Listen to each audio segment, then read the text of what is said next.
an epic battle between modern heroes begins on the realm of Bulgaria.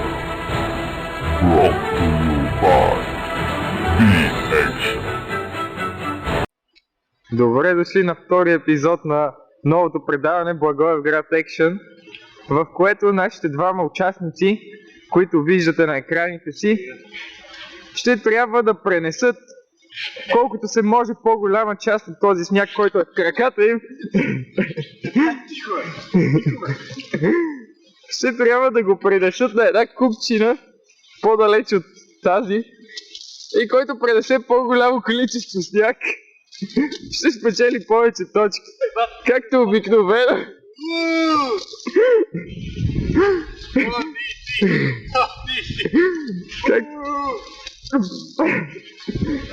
Както обикновено, първия печели 15 точки, а втория печели 5 точки. Сега ще им обясня отново, защото те бяха твърде заети да замерят водещия. Не. Сега, трябва от ето тази купчина сняг, която е в краката ви, да пренесете колкото се може повече на мястото, което е определено за вас. И сега ще измислим кое място да определим. Ето до това дърво ще пренася сняг Никола, а ето до тази клонка тук ще пренася сняг Костадин. Не до тази, ето до тази клонка ще пренася сняг Костадин.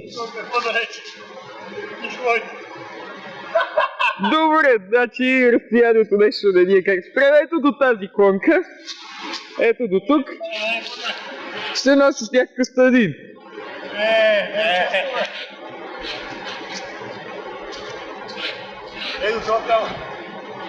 И сега ще обявя началото.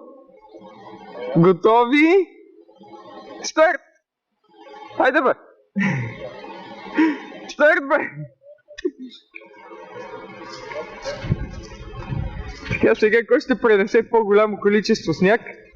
Имате определено време, което още не съм го определил, но сега ще почна да засичам. И ще отбележим, да кажем, 1 минута.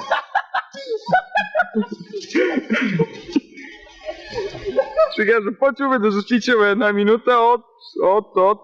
Абе, давай, играта тече. Чакай, аз ще да кажа да го дигна. Кой да това, не ми дава? Вземи го, От сега 1 минута имате. За сега, както виждате, Костадин изостава, докато Никола води. Костадин напредва! Не му е много добре подредена фазата, но успява да пренесе и доста голямо количество сняг. Никола да изостава. Така, продължавайте, имате още 30 секунди. Копчик, 30 секунди ще изгубиш това състезание и направо си се отчаял.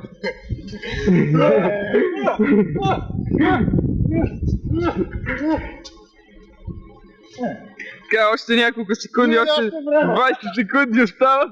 Костадин започва да играе нечестно. Като краде от замъчето на Никола. Никола му го връща.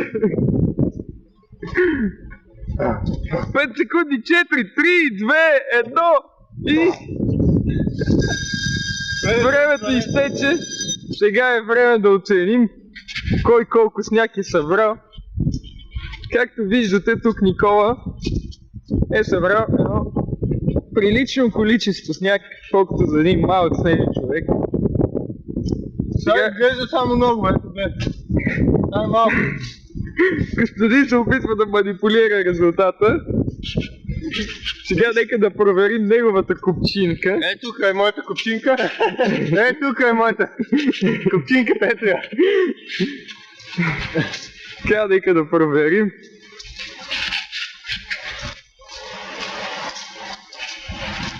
Сега, оценяването очевидно е трудно, защото както Костадин тук що коментира, надолу има дупка. Защото това е засадено в дупка. Защото дръвчето е засадено в дупка. Сега въпросът е дали няма му стане нещо на това дръвче от този сняг. Няма да го махне. Той отказва да го махне. Мисля, че това определя резултат от тази игра. Никола получава 15 точки за неговия малък снежен човек. Не е честно. А Костадин получава 5 точки за събрания сняг и още 5 за невероятното участие и за това, че снега му е в дупка. Вижте го как се радва. Мисля, че и двамата играчи в това състезание са морални победители. Благодаря, че бяхте с нас и до нови срещи в нашето предаване Благоевград Екшън.